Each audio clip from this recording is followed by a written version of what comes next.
Bienvenidos a Pino Suárez 2, domicilio del diálogo, desde esta Galería de Presidentes de la Suprema Corte de Justicia de la Nación.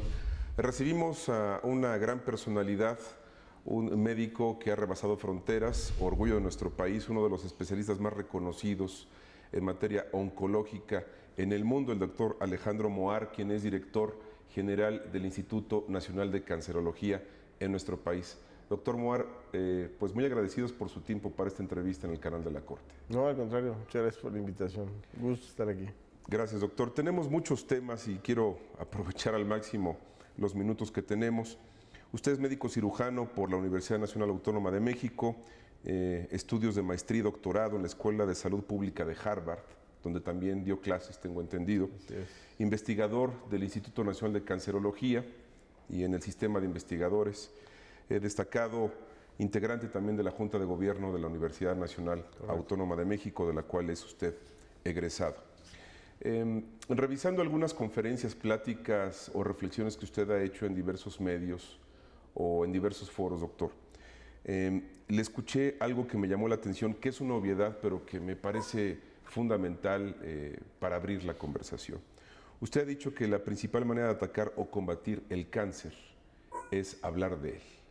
Y a veces, por una cuestión cultural, religiosa, por temores, por muchas situaciones y factores, como que hacemos a un lado esa realidad que siempre está presente y que a quienes nos ha tocado enfrentar de alguna u otra manera, pues también le sacamos la vuelta. Y la forma de atacarlo, de combatirlo, pues no es esa, es hablando, previniendo y sobre todo divulgando. Y usted es un gran divulgador de estos temas. ¿Cuál es la situación de nuestro país en materia de la enfermedad a nivel mundial? Y sí quisiera ser muy pedagógico para las personas que nos escuchan, doctor, sobre todo hablar de qué es la enfermedad y por qué se produce el cáncer. Muchas gracias nuevamente por esta oportunidad. El problema de la oncología o de las enfermedades, digamos, el cáncer en general, es que es el resultado del envejecimiento de la población y que es parte de un grupo de enfermedades que llamamos enfermedades crónicas, como la hipertensión, la diabetes, la obesidad, y el cáncer entra en ese grupo. Y es una enfermedad que pues está presente, que se estima, y eso lo he señalado y no lo digo yo, son los grandes estudios epidemiológicos, pues establecen que por nuestro patrón de envejecimiento, por la cantidad de población que tenemos y por la esperanza de vida del mexicano, pues 1 de cada 3 de nosotros recibirá el diagnóstico de cáncer a lo largo de su vida. Pero pues no pasa nada, es como si uno le diagnosticaran hipertensión, migraña, mal humor, neurosis, pues ya uno tiene esta condición. Y lo importante, que es un punto central en la oncología, es cómo voy a controlar esta enfermedad.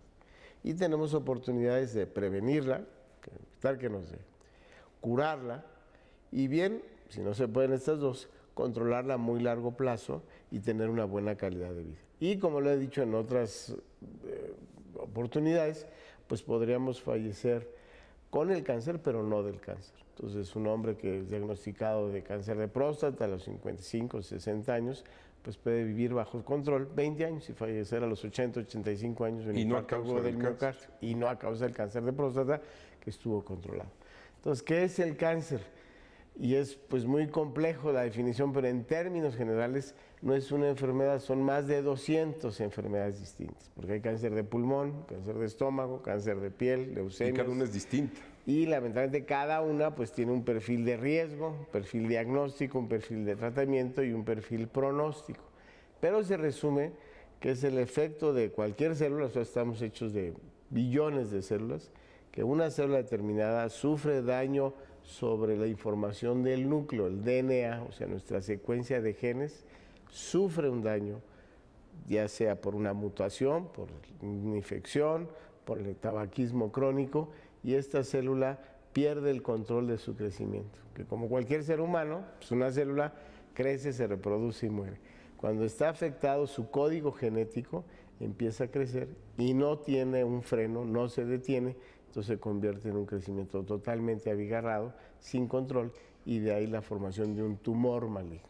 Se estima que un tumor que palpamos clínicamente es de 1 a 2 billones de células ya malignas que se manifiestan en una manifestación clínica en cualquier parte del organismo. Entendiendo la naturaleza de la enfermedad y sobre todo las estadísticas que usted nos dice, 1 de cada 3 mexicanos en algún momento de su vida tendrá la enfermedad. Correcto. Pudiera ser catastrófico si no se planifica, si no hay una buena prevención, si no hay un buen sistema de salud que salga y dé la cara, como es el Instituto Nacional de Cancerología, que es una gran institución, pero que está rebasado por la enorme cantidad de casos, desafortunadamente.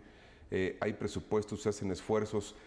¿Cómo entender que no se vuelve una catástrofe para el gobierno, para el sistema de salud y sobre todo para las familias en lo individual, doctor? Porque a veces sinónimo de cáncer es desesperación, es bajar los brazos, es un tema que nos lleva a ser muy radicales, es decir, tengo cáncer y me voy a morir. Así es. No hay, de ninguna no hay que ser catastrófico, aunque están etiquetadas como enfermedades catastróficas dentro de este nuevo esquema de seguridad social. Por su costo. Por su costo y por todo el desgaste familiar, personal y el sufrimiento del paciente, no solamente a veces en un corto periodo, sino a veces por un año o inclusive más. Pero no, lo que hay que hacer, efectivamente, nos sorprendió esta gran cantidad de pacientes por el rápido envejecimiento de la población y por la complejidad que requiere montar una plataforma para tratar a un paciente con cáncer. De manera que sí, ahorita es un problema de salud pública grave, que creo que ya estamos conscientes en el sector salud de que es algo que hay que poner atención, y de ahí que surgió el Seguro Popular para esta población no derechohabiente junto con el Seguro Social y el ISSSTE. Entonces tenemos, digamos, el diagnóstico establecido. El reto enorme va a ser cómo instrumentamos lo que ya se sabe para tener un mejor control de cáncer. Entonces hay pues medidas básicas que pueden ayudar mucho y que aparentemente son fáciles, pero no son tan fáciles. Abandonar el tabaquismo. ¿Y por qué? Porque el 30% de los tumores en el mundo, y en México no es la excepción, el 30% están asociados al consumo crónico de tabaco. Si dejamos de fumar, yo sé que es fácil decirlo, pero bueno, es un elemento central, pues reducimos el 30% de los tumores.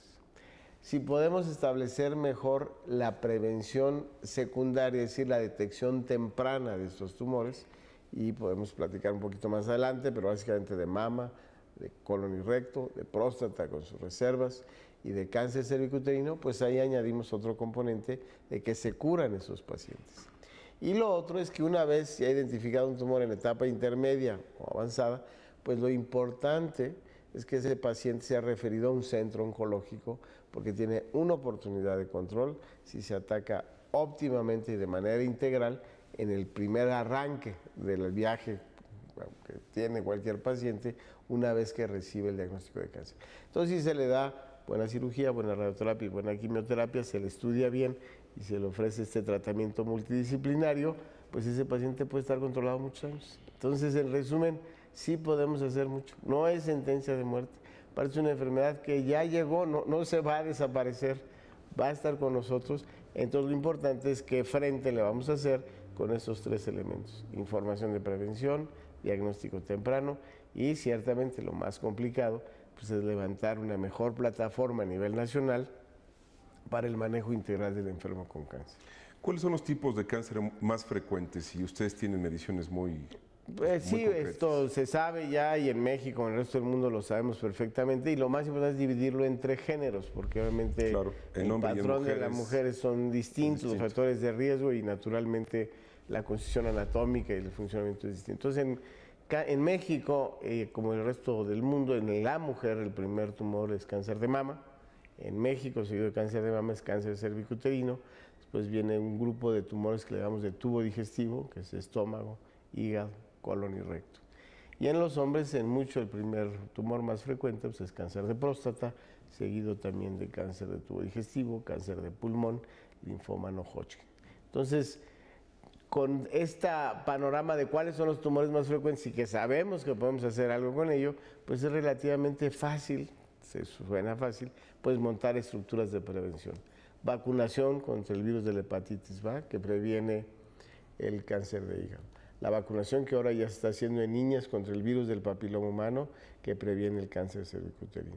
La mastografía en mujeres a partir de los 40 años, o bien mujeres que se palpan cualquier nódulo y acudir a su médico, y en los hombres la colonoscopía a partir de los 50 años, y como les decía, un tema de debate, pero si hay antecedente familiar de cáncer de próstata en hermanos o en padres, también el antígeno prostático específico a través de sangre, o bien con la palpación rectal. Entonces, estos son los tumores más frecuentes en México y sí hay forma de o prevenirlos primariamente a través de la vacunación o secundariamente. Y debo de reiterar, el tabaco pues es nuestro gran enemigo en la oncología y de otras enfermedades porque produce cáncer de pulmón, cáncer de la cavidad bucal, cáncer del tercio inferior del esófago, cáncer de vejiga, está asociado a cáncer de páncreas. Entonces, pues es un carcinógeno legalizado, público y vende a costos muy fáciles de adquirir en la banqueta. Y pues lo que vemos en cancerología, vemos 1,200 pacientes al día, pues cerca de 300 de ellos no deberían estar ahí, pues porque fueron fumadores crónicos. Claro, yo entiendo, es muy fácil decir, pues no fumes y ya, pero sí hay un esfuerzo muy grande de la población para dejar la adicción al tabaco y otros compuestos. No quiero resultar radical, pero es inevitable. Se tendría que prohibir el cigarro. Por supuesto, pues por supuesto. Pues eso, hay ciudades libres de humo de tabaco. Ojalá fuéramos un país libre de humo de tabaco. Yo sé que hay implicaciones económicas y de desarrollo. No, y muy poderosos intereses económicos. Pues sin duda, pero habría alternativas. Sin abandonar esa empresa o ese negocio, pues deberían ejercerse alternativas, pero protegiendo a la salud, porque lo que le cuesta al Estado dar tratamiento oncológico. En México estimamos cerca de 40,000 pacientes al año asociados a tabaco, pues creo que ese recurso podría reajustarse en la industria tabacalera pues para hacer otra alternativa de ocupaciones, de empleos y de riqueza productiva, sin producir el carcinógeno más importante del planeta y accesible casi libremente a nivel universal. ¿Cuántas muertes se generan al año aproximadamente por cáncer? En México tenemos un registro que hay que mejorar, creo, pero se estima que son entre 85,000 a 90,000 pacientes que fallecen con cáncer año con año. Y hay cerca de 130,000 nuevos casos de cáncer al año.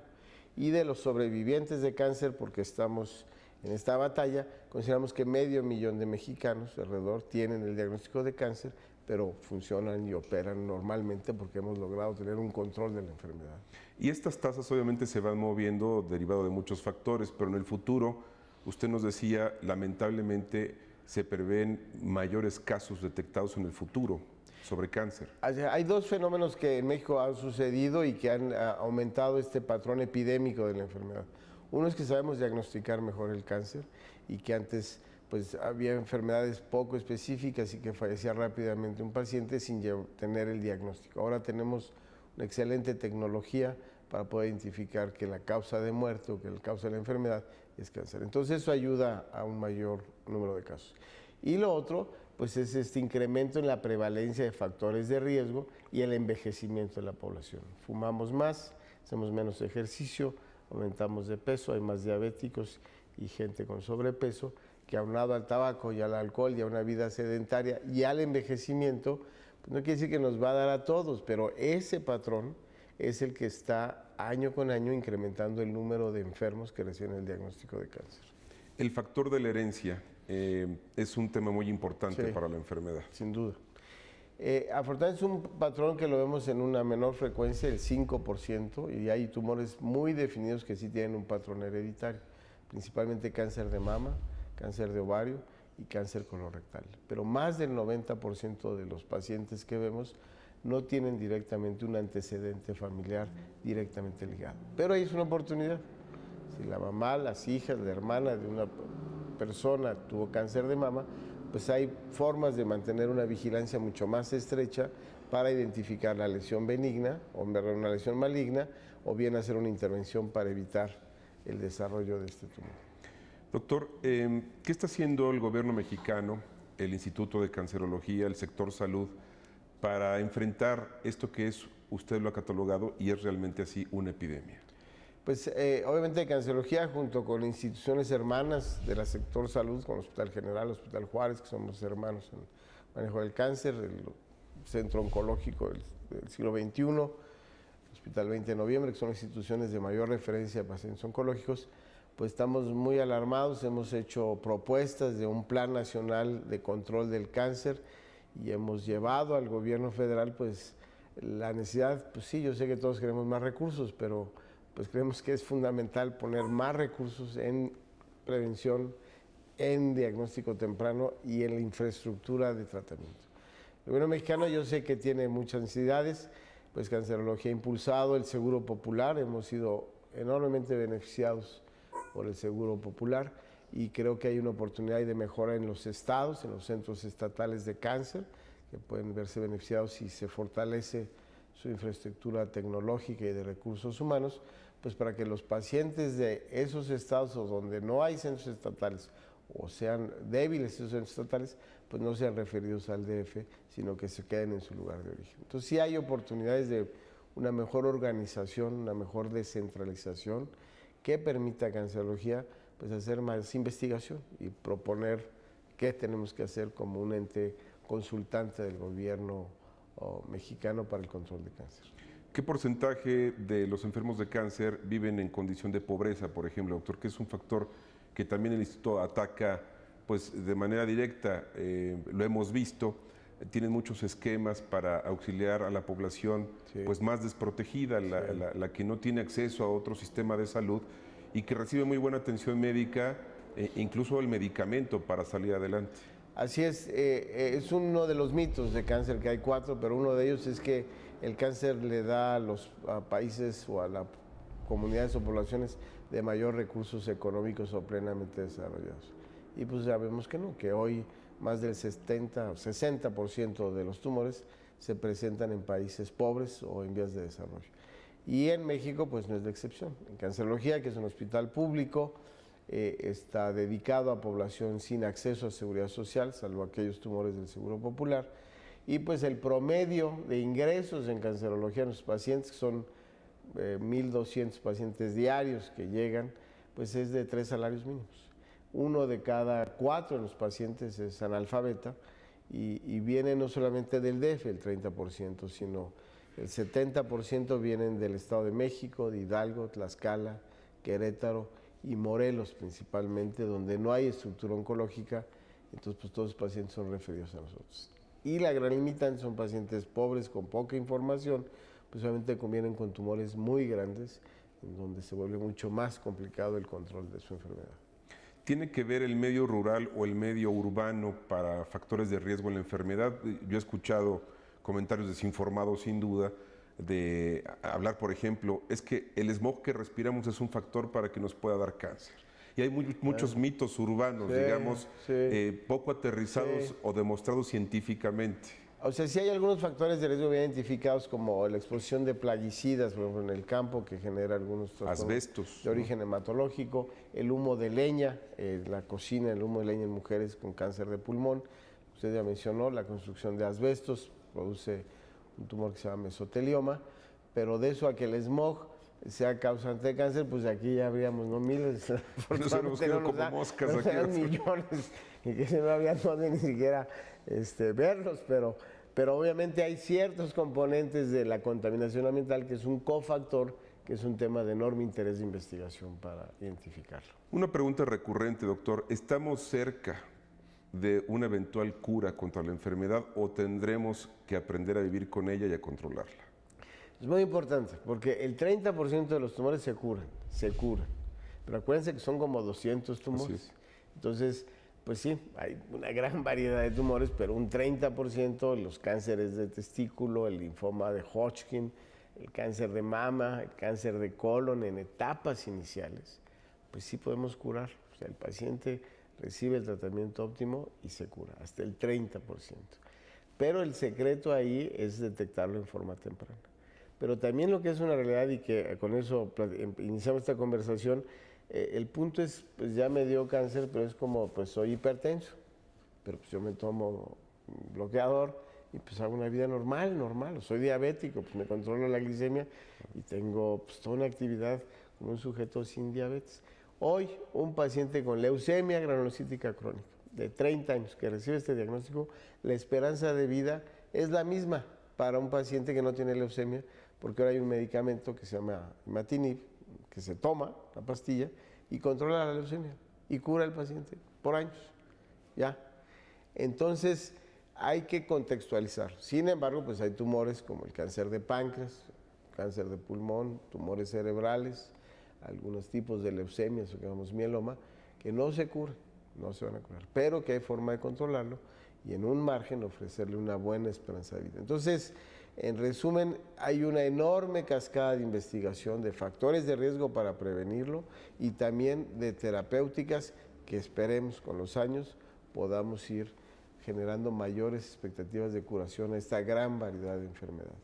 Otro factor que también he visto aborda el instituto y en general el sistema de salud para este tipo de enfermedades es el factor psicológico y de ayuda a las familias y a los pacientes.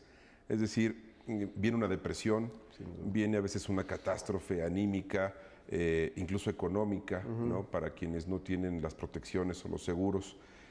Y se da un tratamiento integral y el tema siempre viene a ser el mismo: calidad de vida, esperanza para los enfermos cuyos tratamientos a veces son muy agresivos, son muy drásticos, pero que no queda otro remedio, doctor. El factor psicológico es muy importante. Es central, yo diría, y hay suficiente evidencia que es un fenómeno holístico, que hay que tratar al paciente de manera integral. En cancerología, como en otros grandes centros oncológicos, hemos desarrollado un centro que le llamamos de medicina complementaria, un centro de atención integral, en donde el paciente va a recibir su quimioterapia y cirugía y después lo invitamos a que cruce la calle y en una casa ahí tlalpeña, en un muy bonito jardín, hicimos un centro de yoga, un centro de meditación, damos clases de arteterapia, de qigong, de tai chi, no por supuesto con la idea de intervenir terapéuticamente al paciente, sino darle esa tranquilidad, darle esa paz espiritual a él y a su familia, pues que le permita conllevar esta batalla, porque es una batalla luchar contra el cáncer, y luego es una batalla los efectos tóxicos de la quimioterapia y luego el desgaste económico familiar. Entonces, no es un invento de cancerología. En grandes centros como el MD Anderson, el Sloan Kettering en San Francisco, hay estos centros complementarios. ¿Y por qué?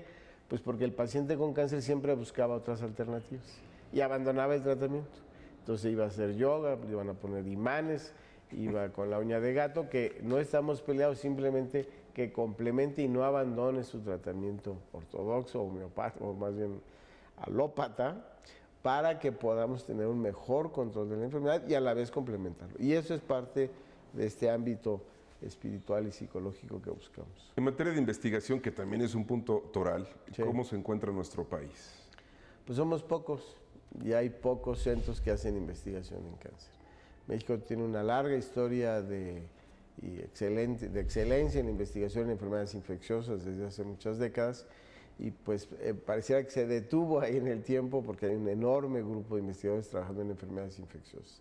Y como estas enfermedades, entre comillas, pues son relativamente nuevas y poco frecuentes, como el cáncer, la diabetes y la hipertensión, pues hay pocos grupos de investigación dedicados a la investigación en cáncer. En cancerología pues tenemos 12 laboratorios, habrá como 120 alumnos, investigadores, técnicos. El CINVETAR tiene un grupo pequeño, igual el Seguro Social, pero son grupos aislados que para la magnitud del problema pues no necesitaríamos sin duda mucho más recurso humano dedicado a la investigación de tiempo completo en cáncer en toda esta esfera, marcadores de riesgo, nuevas técnicas de diagnóstico, obviamente nuevos medicamentos, nuevas técnicas del cuidado paliativo, y eso sin duda se da únicamente a través del esfuerzo de investigación por muchos años. ¿Por qué son tan caros los medicamentos para el cáncer? ¿Por qué son tan caras las quimioterapias? También se habla mucho moralmente de la actitud de los laboratorios, por ejemplo, que a veces pues representa un factor imposible de solventar. Comprar una serie de medicamentos necesarios, hay muchos esfuerzos, hay subsidios, hay convenios, pero ¿por qué son tan caros, doctor? Hay dos capítulos ahí importantes. Uno son la quimioterapia, que son estos citotóxicos, que realmente el costo se ha reducido y ahorita podemos encontrar ciclos de quimioterapia con 2-3 mil pesos. Obviamente para un paciente a veces no es mucho, pero bueno, eso antes iba de 15 a 20 mil pesos y ahora se ha reducido.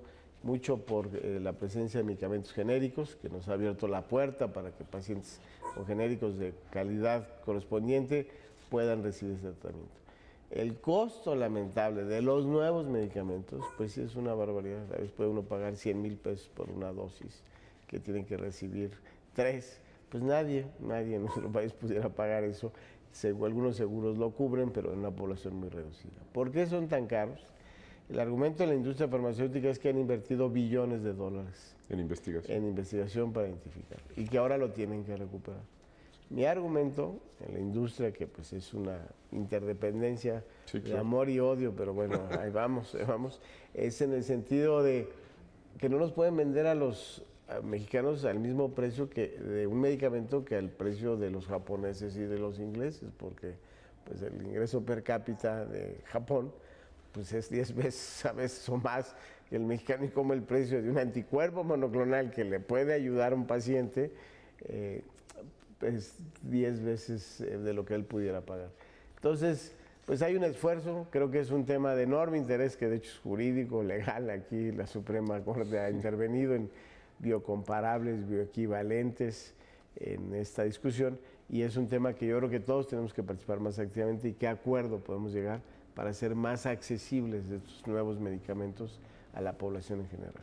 Nos quedan 4 minutos. Usted también ha hablado que en 2020 se detectarán cerca de 250,000 casos anuales de cáncer aproximadamente. Es decir, va a crecer la incidencia, por eso hablar de una epidemia, de prevención, de que los sistemas de salud se preparen, y el tema sigue siendo la prevención. En esa proyección, ¿cómo ve usted el sistema de salud en México y cuáles son nuestras esperanzas con una proyección poco alentadora? Además, ahí para puntualizar, es al 2030, o sea, en 20 años se va a duplicar el número de pacientes. En 20 años se va a duplicar el número de pacientes diagnosticados con cáncer. Y naturalmente, pues porque en 20 años pues habremos muchos más gentes ya en la tercera edad, o adultos mayores, con un enorme factor de riesgo de todos nosotros por haber vivido tantos años. Bueno, esperemos tantos años. Sí, no estamos preparados para eso. No estamos preparados ahorita, y hay que pensar qué se tiene que hacer. Y es un debate universal, no es solamente el caso de México. Sí, claro. Pues toda América Latina, China, países de ingresos intermedios o inclusive de altos ingresos, pues no sabemos cómo vamos a contener con ese gran número. El primer elemento es mayor educación e información a la salud y prevención, porque eso es lo más económico. Y eso va a evitar la carga de tener pacientes con cáncer en los siguientes años en ese número. Y lo segundo que tiene que ir en paralelo, pues obviamente ir montando esta plataforma de diagnóstico y tratamiento con acceso a tratamientos. Pero no va a haber recurso que alcance para estos dos. No hay, o sea, no puede Inglaterra, no puede Estados Unidos, no puede darle tratamiento a todos los estadounidenses que les den cáncer porque no hay recursos suficientes. Entonces realmente el secreto de la investigación y de los esfuerzos de salud pública va a ser en la prevención de enfermedades oncológicas, la investigación que nos va a indicar qué tenemos que hacer en nuestro comportamiento diario para reducir el riesgo, a veces es inevitable, pero al menos reducir el riesgo, y obviamente la detección temprana, porque eso va a ser más fácil tratar. Pero aunque tengamos la detección temprana, pues tenemos que tener quién la va a tratar, y pues ahí también hay que ir pensando cómo Cancerología y otras instituciones crecemos para controlar mejor esta enfermedad. Y la propuesta que hemos hecho este grupo interdisciplinario del sector salud, IMSS, la Secretaría de Salud, Cancerología, pues es tener un plan, y ahí es donde estamos trabajando con la Secretaría para hacer un plan nacional para el control del cáncer a corto, mediano y largo plazo para México. Doctor, pues podremos seguir hablando, es un tema inagotable, nos interesa mucho en este canal que es especializado en temas jurídicos, pero también abrir la plataforma de los temas científicos, de los temas médicos, que son de interés público, obviamente, y de trascendencia nacional. Le agradezco mucho estos minutos para el canal de la Corte, y pues que tengamos siempre su testimonio en estos temas, porque es usted un hombre muy informado y vive todos los días la realidad al enfrentar la enfermedad, dirigiendo el instituto, que además, hemos de hacer un paréntesis, trabaja muy bien y hace grandes cosas, incluso por los menos protegidos y por las personas que tienen que enfrentar esta realidad, y ahí no hay condición económica que valga. Pega parejo, doctor. muchas gracias por esta oportunidad de estar aquí con ustedes. El agradecido soy yo y también le agradezco a usted el favor de su atención a Pino Suárez II. Lo invito a que siga en el canal judicial. Muchas gracias.